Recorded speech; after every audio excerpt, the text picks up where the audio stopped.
Ya, ebana inakuwa vipi? Niko katika uwanja wa Town Secondary School ndani ya gatuzi la Kilifi maeneo ya Malindi. Kwa hiyo nimekuja kuwatembelea vijana hawa ambao wanapiga mishe zao katika sehemu hizi. Ni mchezo wa raga na mara nyingi huwa wanasema kuwa mchezo wa raga ni mchezo wa watu wastaarabu, lakini nachezwa na wahuni. Na vile vile wengine pia wanasema kuwa mchezo wa mpira wa miguu ambao wengi huwa wanafuatilia kwa karibu zaidi ni mchezo ya wahuni ambao unachezwa na watu wastaarabu. Sasa nimefika sehemu hizi ni angalau nipate kujua hali halisi zile mishe ambazo vijana hao wapambanaji wanaweka kuhakikisha kuwa mambo yako sawa zaidi. Kwa hiyo ni hali pevu zaidi, kwa maana ukiangalia kule nyuma wanapambana kuhakikisha kuwa mambo yako sawa, ni kunyosha viungo vya mwili.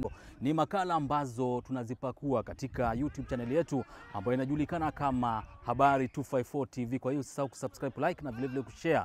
Kwa wale ambao wanatufuatilia kwa karibu zaidi, hakikisha kuwa kwenye mitandao ya kijamii Facebook, Instagram na Twitter umefika pale na kuwajibika, yani ile hali ya kubonyeza kitufe kuhakikisha kuwa umesubscribe, umelike na vile vile umefollow. Kwa Habari 254 Bonga Tube Media, achia mbali Swahili TV. Shukran jidan, marhab, habib, tunawapenda zaidi.